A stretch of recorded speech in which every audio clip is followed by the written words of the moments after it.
नमस्कार दोस्तों, कैसे हैं आप सब। Daily the Hindu news analysis में आपका स्वागत है। इसमें हम आज के जो भी इम्पोर्टेंट न्यूज़ हैं from the daily the Hindu, Indian express और विजन आईएएस और वेट इंस्टीट्यूट उनको डिस्कस करेंगे। ठीक है। सो फर्स्ट टॉपिक जो है हमारा, it is related to the GS paper 2।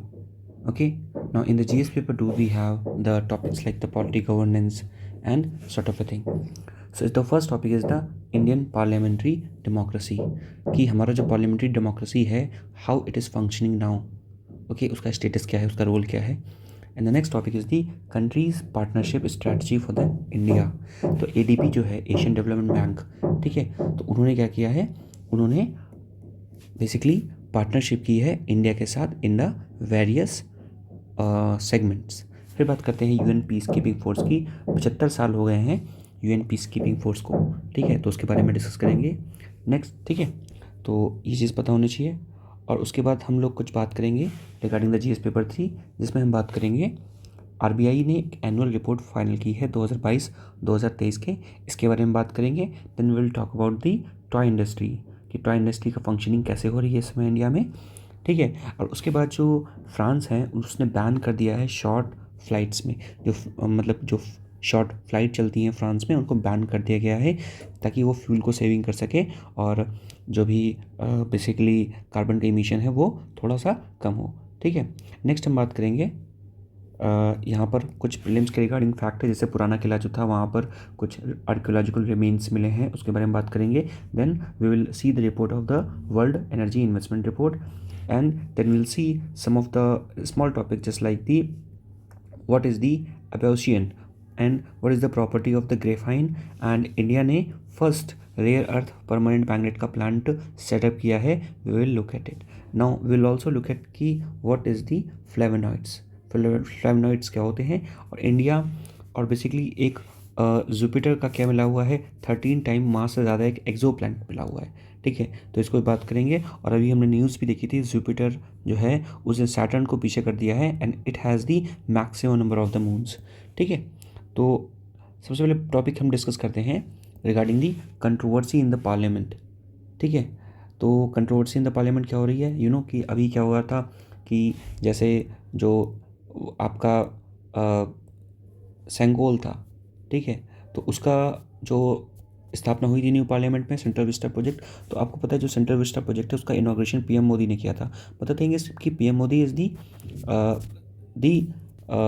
Executive head, he is not the constitutional head. Constitutional head कौन है, प्राइम मिनिस्टर, प्रेसिडेंट, तो उन्हें उनके साथ करना चाहिए था। So this is basically controversy that is going on कि the execution of the prime minister of the India, ठीक, द फॉर्मल हेड होते हैं एग्जीक्यूटिव के, उन्हीं को क्या करना चाहिए था, इनॉग्रेशन करना चाहिए था, पर पीएम मोदी ने किया। तो यहीं पर बात कर रहा है कि where the democracy is going now. Symbolism of the single, मैंने बताया था जो सिंगल है, सिंगल का सिंबल क्या है, सिंगल सिंबलाइज करता है the transfer of the power. Okay, and this practice is was followed in the Chola Empire, and the last this practice was followed when the moment the Mountbatten gave the Sengol to the first Prime Minister of India Jawaharlal Nehru to remark it as the transfer of the power, that India become free now। ठीक है, तो ये चीज़ आपको यहाँ से पता होना चाहिए। नेक्स्ट मोमेंट बात करते हैं, when the moment we are talking about the parliamentary democracy. Now what is the meaning of the parliamentary democracy? Now, it is a system of the government in which the citizens elect their representative to the legislative parliaments to make the necessary law and the decision of the country. Now, as we know that India has the population near about the 140 crores. Now, the people collectively cannot take decision for themselves. So, what they do, they represent their representative, ठीक है, दे elect their representative, और जो वो representative होते हैं they take the decision on the behalf of these common people. ठीक है, तो ये क्या है, तो ये जो लोग आते हैं ये क्या है, ये लेजिस्लेटिव पार्लियामेंट्री फॉर्म को बनाते हैं। ठीक है, देखिए पार्लियामेंट के 3 फॉर्म होते हैं, एक होता है क्या, legislature, and the second one is the executive, and the third one is the judiciary. ये गवर्नमेंट के 3 फॉर्म होते हैं, ऐसे आप मान सकते हैं। ठीक है, तो लेजिस्लेटिव जो रूल्स बनाते हैं, ठीक है, एंड एग्जीक्यूटिव जो उन रूल को एग्जीक्यूट करते हैं, एंड जुडिशरी जो उस पर सुपरविजन रखते हैं। ठीक है, पार्लियामेंट की अगर फॉर्म की बात किया जाए कि पार्लियामेंट किससे बनती है, तो पार्लियामेंट बनती है आपकी लोकसभा, राज्यसभा और प्रेसिडेंट से। These are the 3 part of the parliament. ठीक ना, this parliament is directly represented to the people. Peoples को क्या करती है, डायरेक्टली रिप्रेजेंट करती है। Now here are some of the features written there of the parliamentary system of the democracy. पहला क्या है, सिक्रेसी, जैसे ओथ ऑफ सिक्रेसी दिया जाता है। Bicameral legislation, we have the legislation of the Lok Sabha and the Rajya Sabha. A parliamentary opposition, there is a opposition एक होता है। And majority party rules, India में क्या होता है, इंडिया में मेजॉरिटी पार्टी जो होती है वो रूल करती है। And there is a concept of the collective responsibility, that जो भी मेंबर होंगे, ठीक है, जो भी मेंबर होंगे वो कलेक्टिवली रिस्पॉन्सिबल होंगे towards the Lok Sabha, but they are individually responsible towards the president. तो ये पता होना चाहिए कि जो कलेक्टिवली रिस्पॉन्सिबल होंगे किसके लिए होंगे, लोकसभा के लिए, और इंडिविजुअली किसके लिए, प्रेसिडेंट के लिए। Now the prime minister as the centre of the power, जो प्राइम मिनिस्टर होता है he is the leader of the majority party. तो वो क्या होता है, he is the power centre.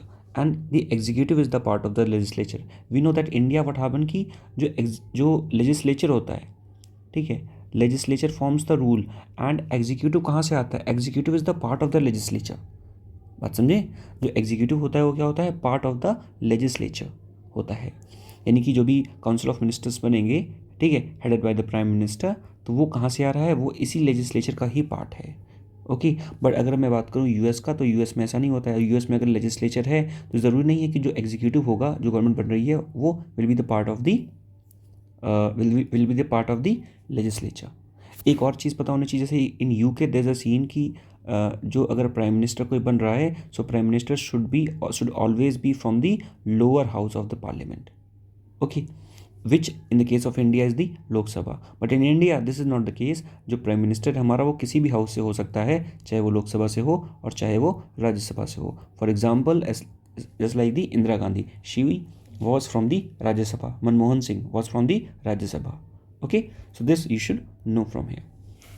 Now moving forward, issues faced by the Indian Parliament. कौन कौन से issues हम लोग फेस करते हैं, the frequent adjournment. Now this is the more common problem कि फ्रिक्वेंट एडजमेंट हो जाते हैं। ठीक है, कोई बिल पास हुआ, अगर सपोज कोई भी डिबेट नहीं हो रही है तो एडजमेंट हो जाता है। ठीक है, so for the fewer days in year bills are passed with the minimal और नो डिलिब्रेशन, कोई भी डिलिब्रेशन नहीं होता है। Okay, there is no position, कोई पोजीशन नहीं होता है, and bill passed just like that. Okay, and you should also know that अगर अब बात किया जाए what is the minimum number of the days the parliament meet or what is written in the constitution, so there's no mention of the tenure or time period during which the parliament should meet, but they said that there should not be a gap of the 6 month between the two session of the parliament। और अमूमन जो parliament है वो 100 basically 100 session लगभग हो पाते हैं उसके मीटिंग के नियर अबाउट। ठीक है, पर कोई मैंडेटरी नहीं है कि कब मिलना है, बट द थिंग इज कि पहला सेशन मतलब फर्स्ट सेशन और सेकेंड सेशन के बीच में एटलीस्ट मिनिमम 6 मंथ का गैप होना चाहिए। 3 सेशन होते हैं, BMW, that is the budget, monsoon and winter session. Okay, budget session, monsoon session and winter session.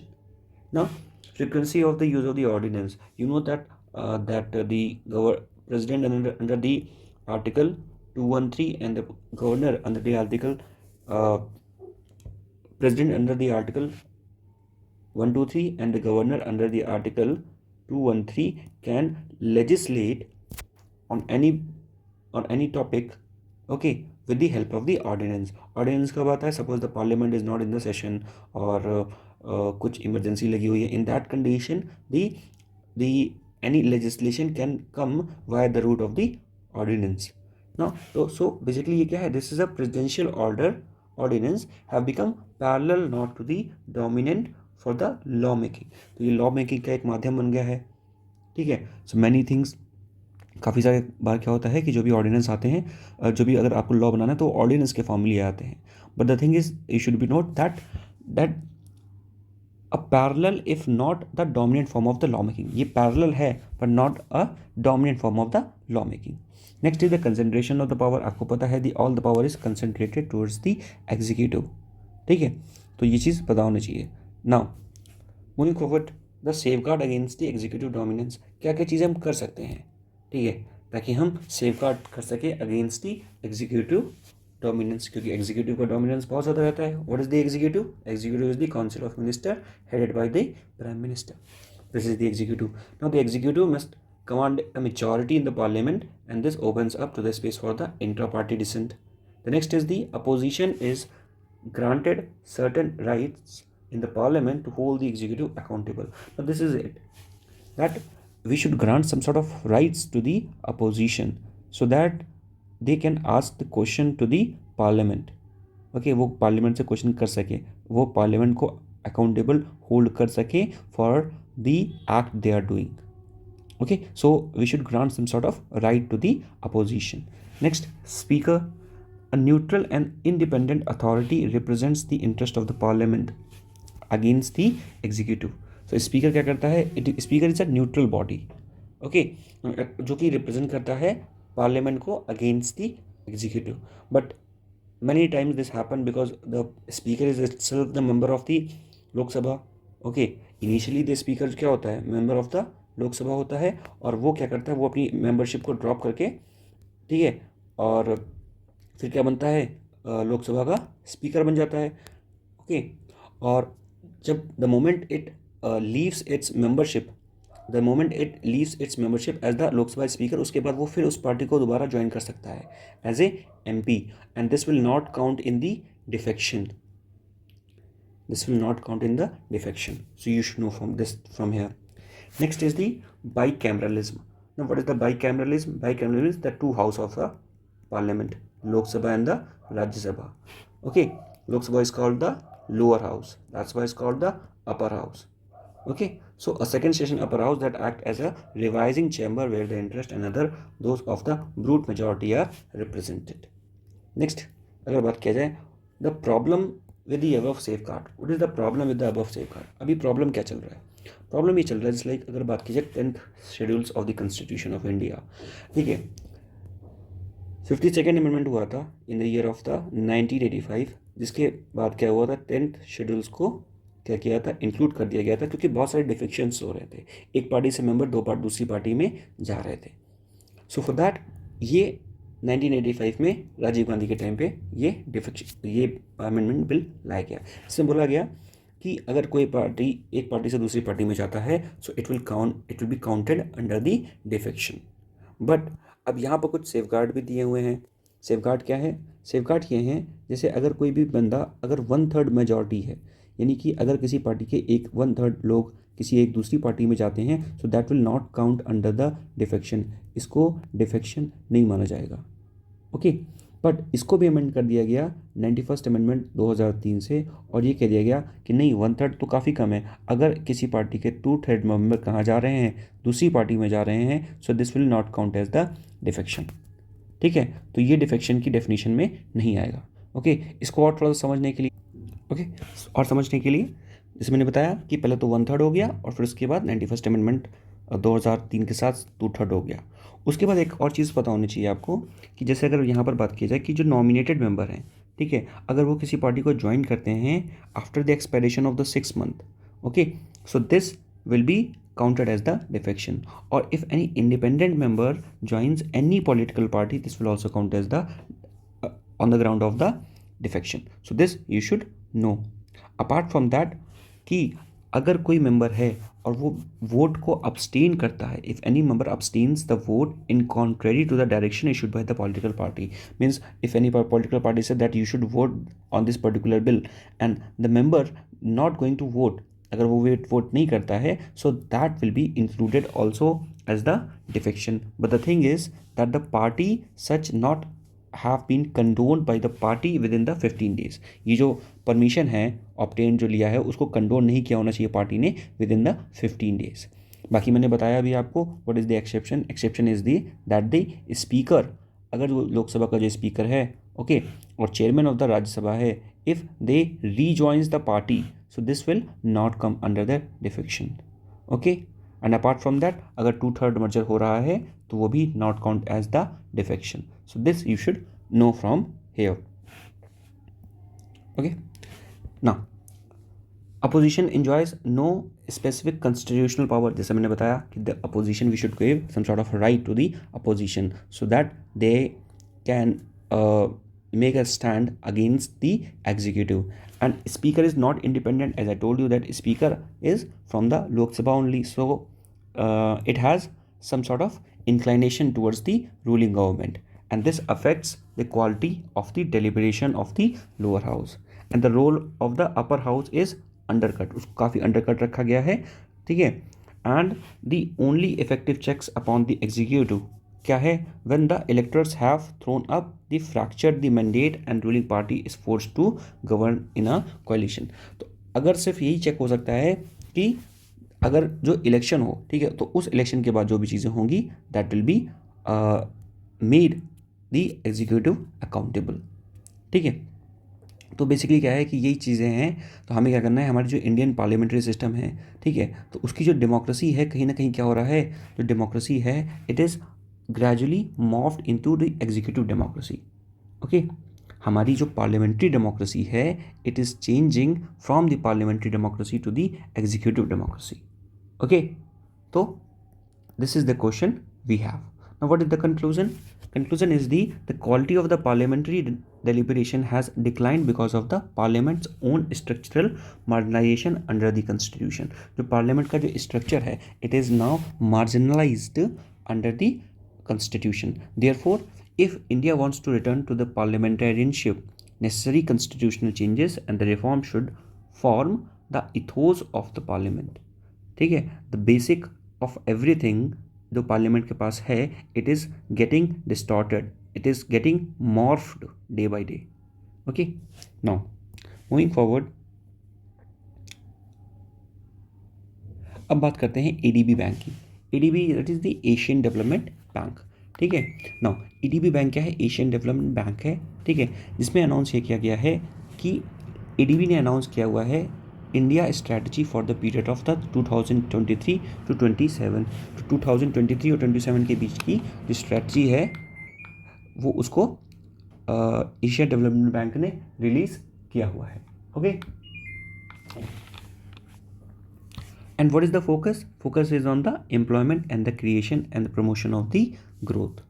Okay, now and this is known as the country partnership strategy, country partnership strategy of 2023 to 2027. ठीक है, तो ये क्या हुआ है, देखते हैं इसकी डिटेलिंग क्या है.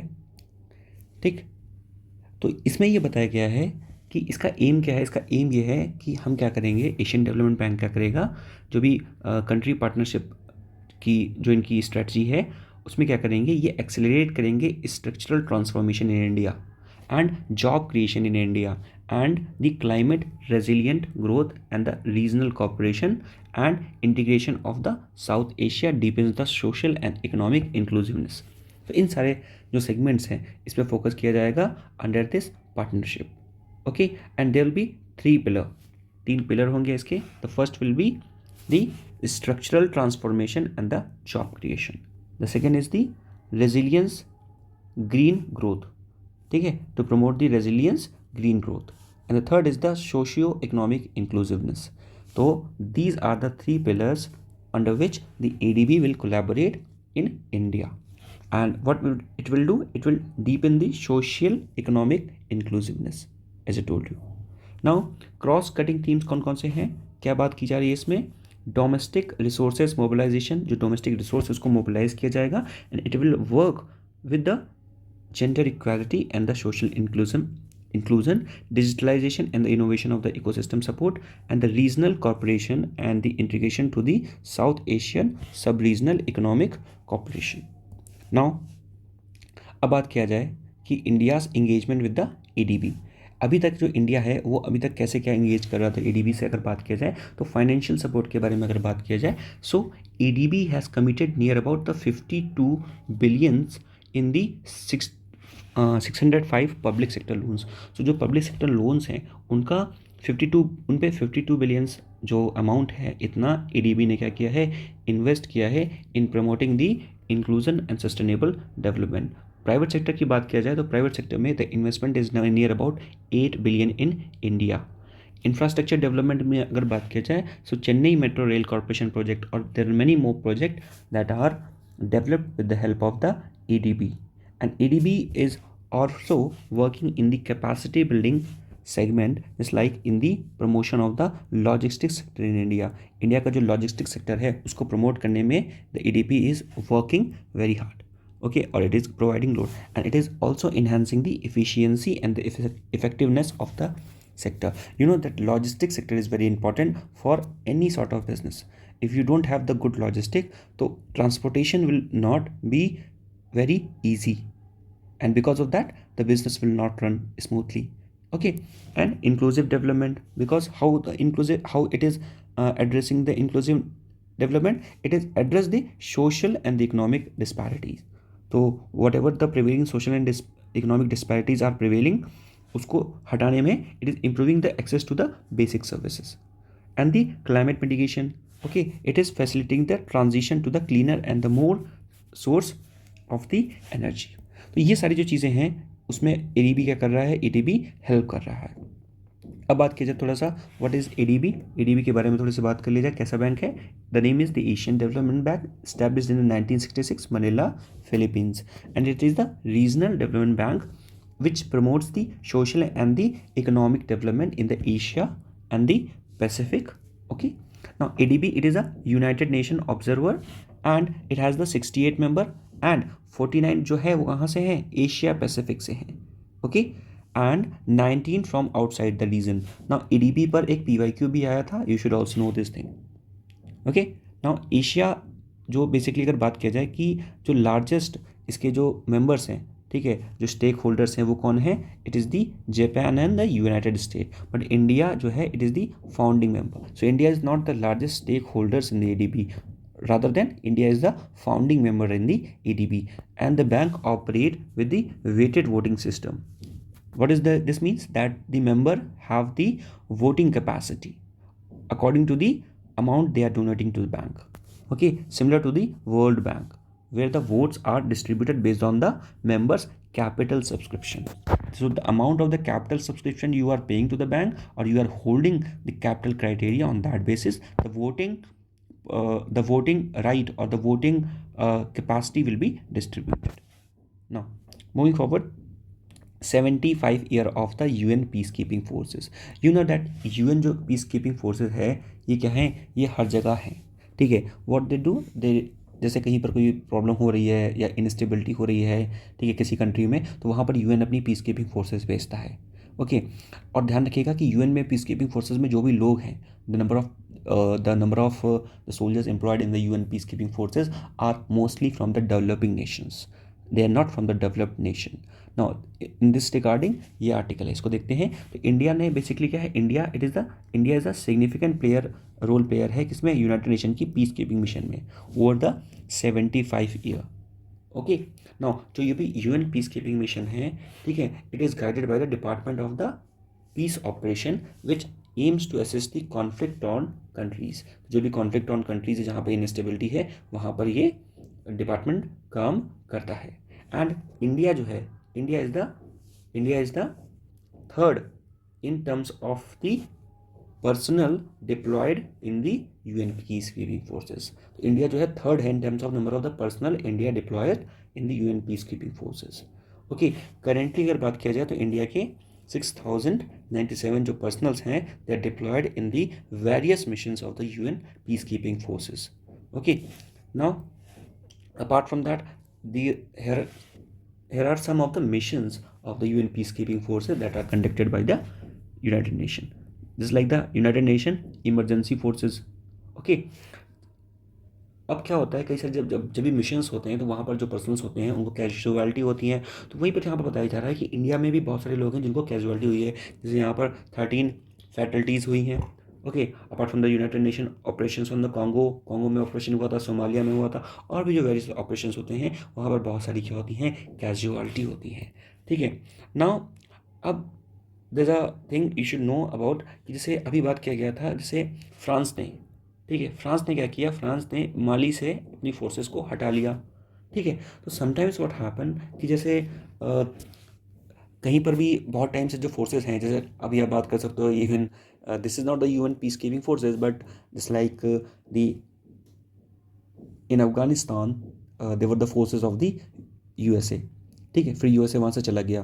तो उसी तरह क्या हो गया कि जो माली में जो फोर्सेस थी फ्रांस की, जो वहाँ पे पीस मेंटेन करने की कोशिश कर रही थी, वो वहाँ से चली गई। तो मोस्ट ऑफ द टाइम क्या होता है, यूएन पीस कीपिंग जो फोर्सेज होती हैं बहुत ज़्यादा सक्सेसफुल नहीं होती हैं, because of the lack of the fund, capacity building और ये सारी जो चीज़ों की वजह से they are not so much successful now, ठीक है। So that's why the UN peacekeeping are losing its appeal due to the several factors, just like the collapse of the Soviet Union and ended of the need for the impartial army to mediate between the US and the Russia, ठीक।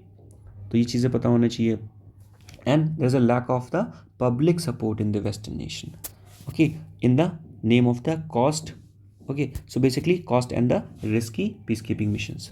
As I told you कि the number of the personnel employed are mostly from the developing nations, and the United Nations is also not providing the financial support that could lead to the strengthening of the missions, but they are not providing it. So these all things uh, are making the United Nations peacekeeping missions or making to the lost of its appeal, ठीक है। Now what could be the way forward, way forward क्या हो सकता है, ठीक है। Way forward हम क्या कर सकते हैं कि एक रिकमेंडेशन आई थी, ठीक है, एक रिफॉर्म के लिए in the United nation peace keeping, ठीक है, recommendations from the Brahmani report, एक रिपोर्ट आई थी ब्राह्मणी रिपोर्ट, और उससे रिकमेंडेशन ये आई थी कि what we could do, we could harmonise the condition of the service for the field and the headquarter staffs, developing the guidelines, okay, and rapid reaction forces administered by the United Nations and deployed by the Security Council, ठीक है। तो हमें और लोगों की ज़रूरत है, and there was a need, there was a stance, India का एक स्टैंस था कि जो लोग जितना ज़्यादा यूएन में मेंबर को कंट्रीब्यूट करते हैं, जैसे इंडिया जो है वो थर्ड लार्जेस्ट कंट्रीब्यूटर है in terms of the personal, तो उसी तरह से उनको एडमिनिस्ट्रेटिव कंट्रोल के राइट दिए जाएं। The more a particular country contributing its personnel to the UN peacekeeping forces, the more it should got the administrative control right, okay, so this was about the UN peacekeeping force. Now moving forward, we talk about the RBI. तो RBI ने क्या किया है, RBI ने क्या किया है, RBI ने अपनी एनुअल रिपोर्ट निकाली है 2022 और 2023 के लिए, ठीक है। और इस एनुअल रिपोर्ट की कुछ फाइंडिंग्स हैं जिसको हम लोग देखेंगे, ठीक है। What is the first finding, पहली फाइंडिंग है दैट कि 47% क्या हुआ है, इंक्रीज़ हुआ है आरबीआई की टोटल इनकम में। तो आरबीआई की जो टोटल इनकम है उसमें से 47% इंक्रीज़ हुआ है, सो this is a good news, ठीक।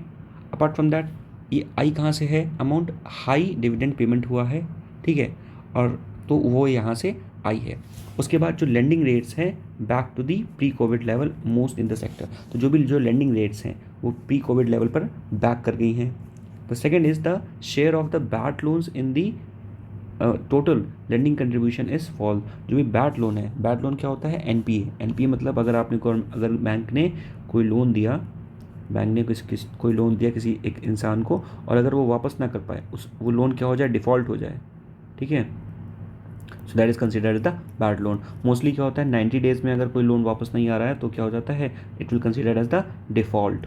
तो ये पता होना चाहिए। तो ये एनपीए हो गया, ठीक है। नंबर ऑफ द जो फ्रॉड्स हैं, ठीक है, वो भी इंक्रीज़ हुए हैं, but the amount involve has come down. जो नंबर ऑफ द फ्रॉड्स हैं वो क्या हो गए, इंक्रीज़ हो गए, पर जो अमाउंट है वो क्या हो गया है, कम हो गया है, ठीक है। जैसे अगर बात किया जाए कि 2021 में लगभग 9,000 जो थे वो फ्रॉड्स हुए थे, और जो मोस्टली जो फ्रॉड्स हो रहे हैं, ठीक है, वो कहाँ पर हो रहे हैं, पीएसयू में, गवर्नमेंट पीएसयू में, ठीक है। और उसका जो अमाउंट था वो था नियर अबाउट 59,000 करोड़, बट 2022-23 में क्या हुआ है, नियर अबाउट 13,000 केसेस आए हैं बैंक फ्रॉड के इन्वॉल्विंग दी 30,000 करोड़। तो ये भी क्या हुआ है, कम हुआ है। एंड एफडीआई जो है is at the lowest since 2019।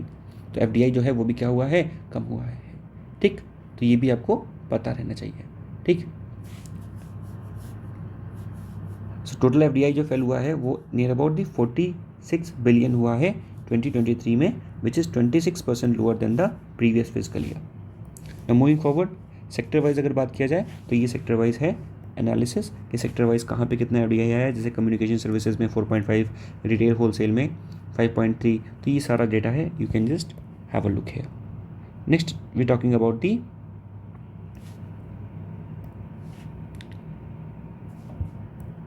Toy industry in India. देखिए इंडिया की जो टॉय इंडस्ट्री है वो क्या थी, काफ़ी ज़्यादा डिवास्टेटिंग स्टेट में थी। ठीक है, हम लोग क्या कर रहे थे, हम लोग चाइनीज़ टॉयज़ को इम्पोर्ट कर रहे थे।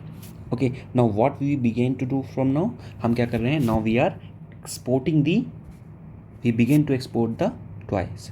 ठीक है, सो टॉयज़ के बारे में अगर बात किया जाए तो इन 2015-16 में हम क्या कर रहे थे, हमारी जो टॉय मेकिंग इंडस्ट्री थी वो नियर अबाउट 15,000 उसमें इंटरप्राइजेस थे और वो एम्प्लॉय कर रही थी नियर अबाउट 3,500 वर्कर्स को।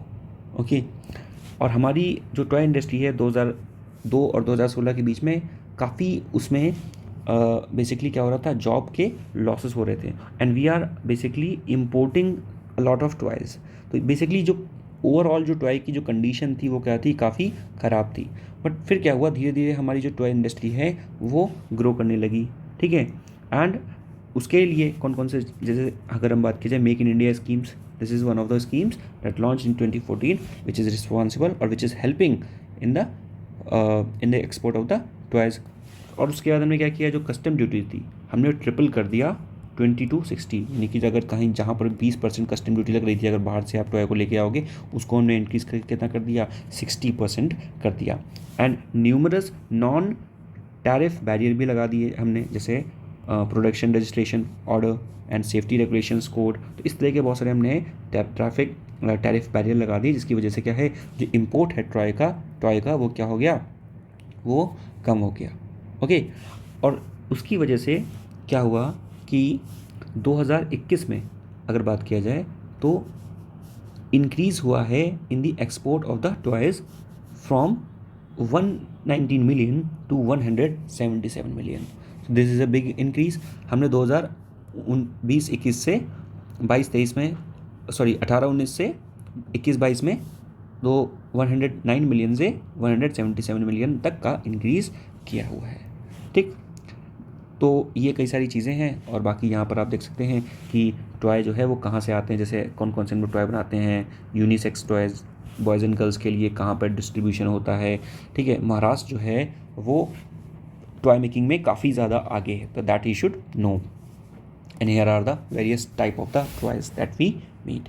नाउ मूविंग फॉरवर्ड, अब बात की जैसे फ्रांस ने क्या किया है, फ्रांस ने बैन कर दिया है जो भी शॉर्ट हॉल फ्लाइट्स हैं। Now what is the meaning of the short hall flights, जैसे आपको पता है जैसे 2-3 किलोमीटर के लिए अगर कुछ फ़्लाइट हैं, ठीक है, जैसे अगर 3-4 किलोमीटर के लिए, या 3-4 किलोमीटर नहीं 3-4 घंटे के लिए, सॉरी, ठीक है, 3-4 घंटे के लिए, 2-3 घंटे के लिए, इस तरह की कोई छोटी छोटी जो फ्लाइट्स हैं, तो इसको हॉल्ट करके क्या किया है उन्होंने, ट्रेन के लिए कहा है कि आप लोग आप ट्रेन से जर्नी करें। Now what will it leads to, it leads to the reduce in the carbon emission. ठीक है, reduce in the carbon emission। and you should also know that we have the organization International Civil Aviation Organization which is उसने established किया है CORSIA offset mechanism, CORSIA offset mechanism to compensate for the any emission increase beyond the 2020 level by investing in the carbon saving project।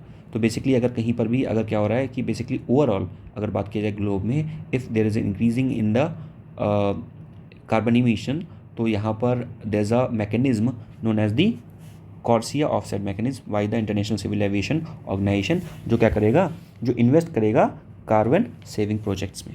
So this you should know from here. ठीक, उसके बाद छोटी सी news है जो आपको पता ही होगी कि दिल्ली का जो पुराना किला है वहाँ पर क्या मिला हुआ है, वहाँ पर बहुत सारे प्री मॉडर्न एरा की सेटलमेंट्स मिले हुए हैं। Okay, and this city is located और this place is located in the location of the Indraprastha and the Mahabharata. Okay, तो बहुत सारी यहाँ पर पॉटरी मिली हुई हैं। ठीक है, the pottery shed dating back to the 1200 BC to 600 BC, इतनी पुरानी यहाँ पर एक्सकेवेशन मिला हुआ है। Okay, so this is the Purana Qila of the Delhi. Okay, this is known as the Purana Killa, the oldest fort of the Delhi, and it is built by the Pandavas. You should know, for the kingdom the Indraprasth. तो पांडव्स ने इंद्रप्रस्थ के लिए इसको बनाया था, and it was renovated by the Emperor Humayun in the year of the 1533.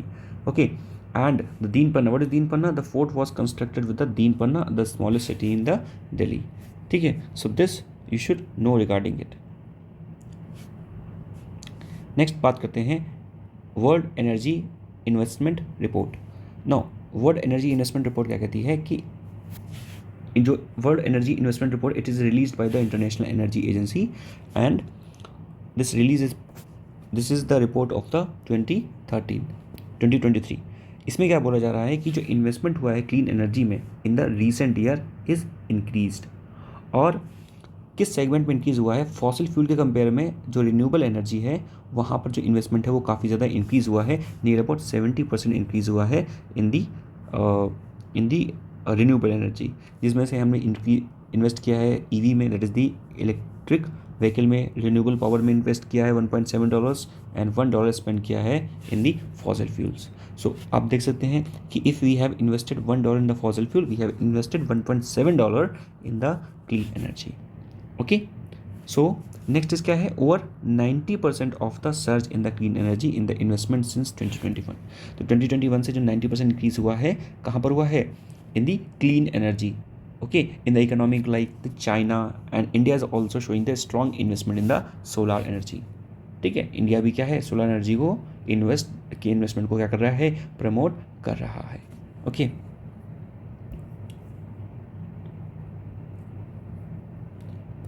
अब बात करते हैं इंटरनेशनल एनर्जी एजेंसी की। तो ये क्या है? It is the inter governmental organization, headquarter is in the private Paris, and it ensures the security of the oil supplies and the promotes the energy. Ensures the security of the oil supply, कि जो भी oil supply उसके security को ensure करना, and promotes the energy cooperation amongst the member countries. तो this you should know from here. Okay, now एक और चीज़ पता होना चाहिए कि जो इस्टेब्लिश हुआ था ये 1974 में हुआ था, और security of the oil price उसको तो देखता ही है। अपार्ट फ्रॉम दैट इसका जो सेक्रेटरीट है it is with in the OECD framework. तो ये पता होना चाहिए कि जो इंटरनेशनल एनर्जी एजेंसी है इसका जो सेक्रेटरीट है वो OECD के अंतर्गत है, and it works on the 3E principle. Now, what is the 3E principle? The economic development, the energy security, and the environmental protection. These are the 3E principles on which the International Energy Agency work.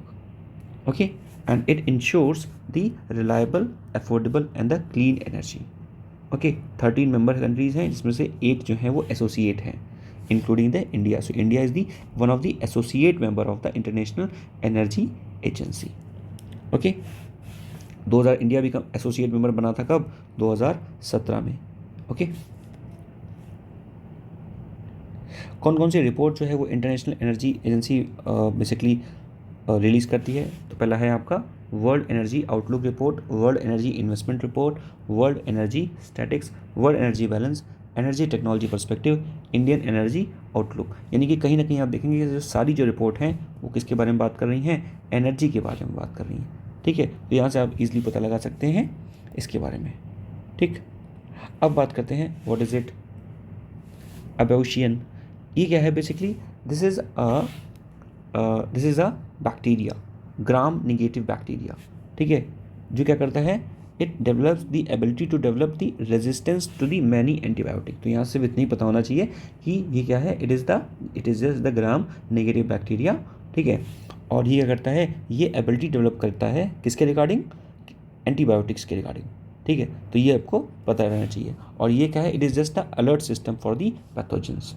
Okay, और अगर और किसी के बारे में बात किया जाए तो ग्राम नेगेटिव बैक्टीरिया और कौन कौन से होते हैं? जैसे लाइक आपने सुना होगा इकोलाई और सैल्मोनेला। ये दोनों क्या हैं? These are the gram negative bacteria.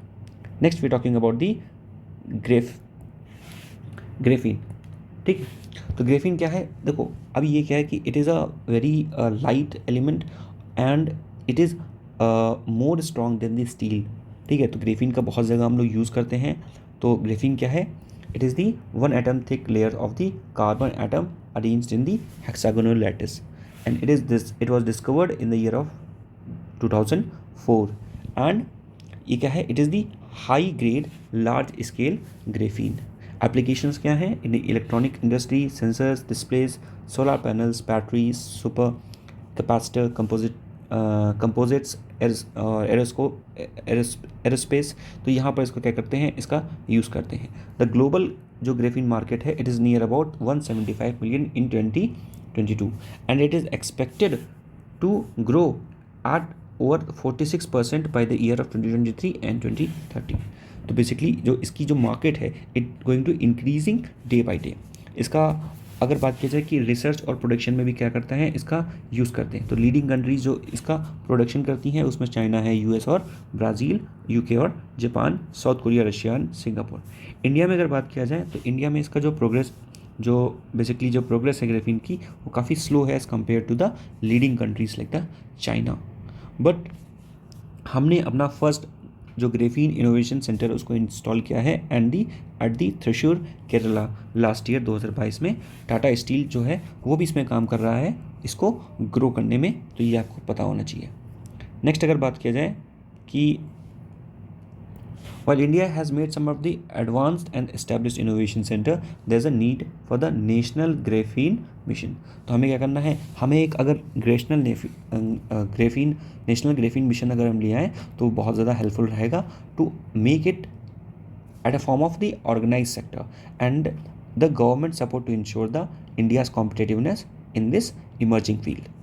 Next अगर बात किया जाए तो देखो यहाँ पे लिखा हुआ है कि जो ग्रेफीन है it is electric 60% greater conductivity than the copper. तो इसकी जो कंडक्टिविटी है it is 60% greater than the copper.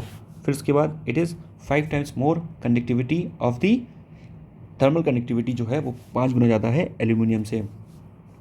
Lubricating की बात किया जाए the very low surface share and vacuum tight to the helium gas and transparent है, ये पता होना चाहिए आपको कि ये क्या है, ट्रांसपेरेंट है, ठीक है। And it is 100 time more stronger than steel, यानी कि स्टील से 100 गुना ज़्यादा कंपेयर में क्या है, ये स्ट्रॉन्गर है, ठीक है। नेक्स्ट बात करते हैं क्या, the India's first rare earth permanent magnet. तो इंडिया का जो पहला रेयर अर्थ परमानेंट मैग्नेट हमने बेसिकली क्या है कि ये हमने प्लांट को इस्टेब्लिश किया है, ठीक है। कहाँ पर इस्टेब्लिश किया है, इन द विशाखापट्टनम आंध्र प्रदेश में। तो विशाखापट्टनम आंध्र प्रदेश में हमने ये प्लांट को इस्टेब्लिश किया है। परमानेंट मैग्नेट के बारे में अगर बात किया जाए तो परमानेंट मैग्नेट क्या है, ये बेसिकली क्या करेगा, क्रिएट करेगा magnetic field without the needing of the external power source. Permanent magnet सिर्फ सिंपल सी बात होती है, एक मैग्नेट रखा है, वो मैग्नेट क्या है, किसी भी बाहर से आई हुई चीज़ को अट्रैक्ट करेगा और उसको उस मैग्नेट को कोई भी एक्सटर्नल पावर नहीं चाहिए। जैसे आपको पता है कि मैग्नेट क्या है, मैग्नेट ऐसा है कि उसको कोई एक्सटर्नल पावर नहीं चाहिए, अगर आप उसको रखोगे तो वो आयरन को अपनी तरफ अट्रैक्ट करेगा, ठीक है। तो what are the rare earth element, rare earth magnet, ठीक है। कई सारे रेयर अर्थ एलिमेंट होते हैं, उन रेयर अर्थ एलिमेंट से जो मैग्नेट बनता है that is known as the rare earth magnet, okay. और कई सारे जैसे अगर बात किया जाए कि जो एलिमेंट्स हैं कौन कौन से हैं, वो हैं जैसे हमने बात किया नियो डायमिन और उसके बाद samarium and then is dysprosium. तो ये कई सारे जो एलिमेंट्स हैं these are the rare earth metal, ठीक है। और यहाँ पर इसके बारे में बात किया गया है कि advantage of over the ordinary magnet. तो ऑर्डिनरी मैग्नेट उतना ज़्यादा कारगर नहीं होगा इन कंपेयर टू दी जो मैग्नेट बनेगा from the rare earth magnet, ठीक है। क्योंकि जो रेयर अर्थ मैग्नेट है वो कैसा होता है, परमानेंट नेचर का होता है and has the stronger magnetic field compare to the ordinary magnet.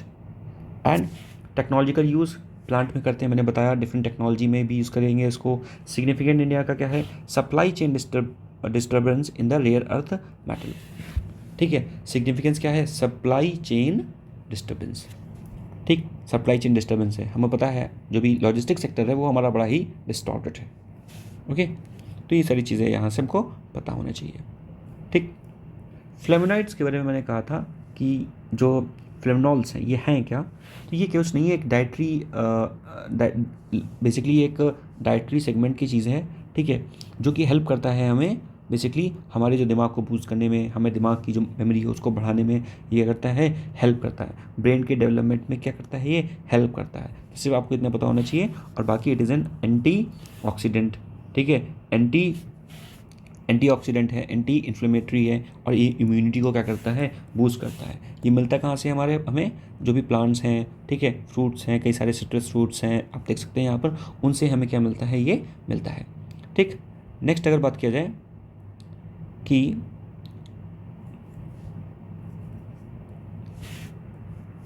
What is this, ठीक है, this is a type of disease. ये क्या है, ये क्या है, this is a type of disease. ये डिजीज़ बेसिकली क्या है, फ्रॉक्स में मिलती है, ठीक है। और इसकी वजह से क्या होता है, फ्रॉक्स की काफ़ी सारी बार जो है वो डेथ हो रही है। तो बस इतना ही पता होना चाहिए यहाँ से। नेक्स्ट अगर बात किया जाए तो आपको पता होना चाहिए, जैसे मैंने बताया कि जुपिटर का एक जुपिटर के से 13 टाइम ज़्यादा मास का हमें एक एक्सोप्लैनेट मिला हुआ है। और उसके पहले मैंने बताया था आपको कि जुपिटर जो है it has the maximum number of moons. पहले जो मैक्सिमम नंबर ऑफ मून्स थे वो किसके थे? सैटर्न के। But now the maximum number of the moons we have of the Jupiter. Okay, so this is it. मिलते हैं नेक्स्ट वीडियो में। Till then take care, goodbye, thank you. If you like the video, अगर आपको अच्छा लगा हो इसको like करें, चैनल को सब्सक्राइब करें और अपने दोस्तों के साथ साझा करें। Till then take care, goodbye, जय हिंद।